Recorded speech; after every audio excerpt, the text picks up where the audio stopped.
One of the most common ways to describe our sexual feelings is with the word libido. But what actually makes up our sexual responses are two things: desire and arousal. And they're two different things. When we talk about arousal, we mean your body and your mind getting ready for a sexual experience.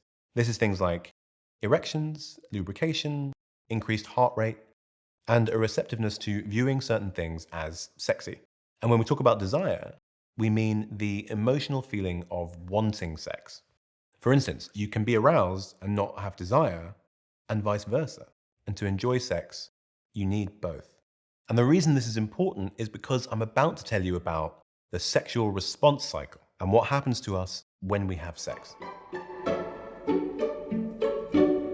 Back in the 1960s, when pioneering sex researchers Masters and Johnson were doing their research into human sexuality, they developed the first version of what they called the sexual response cycle, which was linear.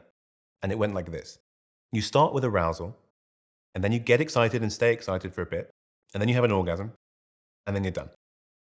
And while this does hold true in lots of ways, you might have noticed that it doesn't include desire, which was only added in 1977 by Helen Singer Kaplan, who placed it at the beginning of this line, meaning that before you could get turned on, you had to want to get turned on. And it wasn't then until the early 2000s that Rosemary Basson's research transformed this line into a circle and created a new concept of how desire worked, which was based much more on intimacy. And the short version of this idea is that instead of having desire that pops up unannounced, pushing you towards sex and ending in orgasm, you start from a place of sexual neutrality, in which you're not necessarily hungry for sex, but you're open to the idea of it. And so then when your partner touches you or starts to flirt and you like it, and then you want more of it and you carry on until you reach a point not of orgasm, but of physical and emotional satisfaction, however you want to define it. And this physical and emotional satisfaction paves the way for emotional intimacy, which means that you're open to sex in the future and the cycle can start again.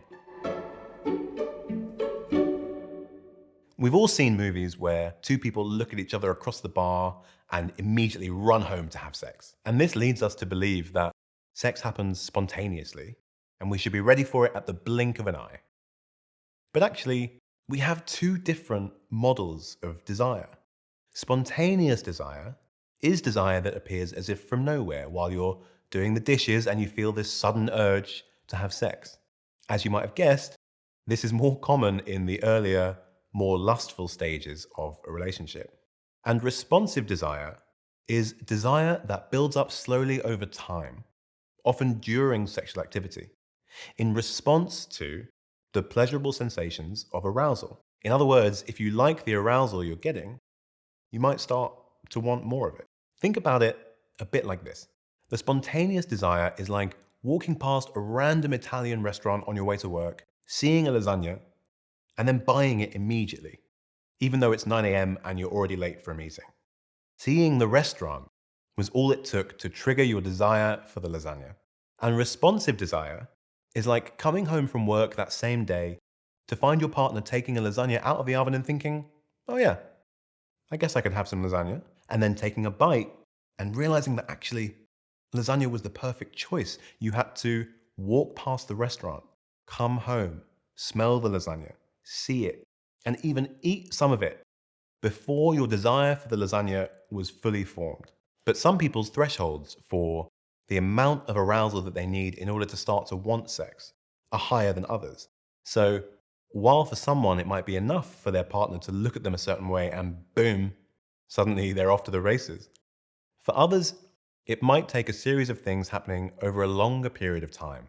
A good day at work, a meaningful conversation, your partner stroking your arm, in order for that arousal to tip over into responsive desire. And one person can experience both of these types of desire on different days. That's a lot of information, I know, and probably way too much lasagna. But the reason I'm telling you all this is that very often, if you don't experience completely spontaneous desire for sex, desire that just automatically turns on as soon as you get a meaningful look from an attractive stranger or see a suggestively shaped vegetable, you might feel like there's something wrong with you. But that's only because society and films and TV and magazines, they've all told you that spontaneous desire is the only possible form of desire.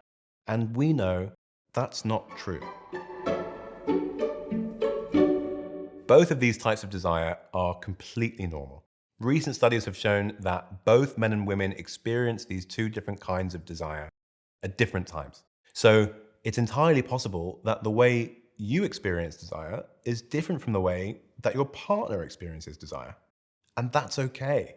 Whether it takes a few minutes or a few hours or a few days, there's no right or wrong way to experience desire. The trick is to be aware of these differences, talk about them with your partner, and try to factor them in to your sex life. So the next time you or your partner are worried about feeling or not feeling a particular level of desire, remember that there's no pressure to feel turned on before you start to have sex. As long as there's consent and a good context, you might find that desire happens naturally. So be kind to yourself and to each other, and stay open to the idea that desire might come along for the ride if you let it.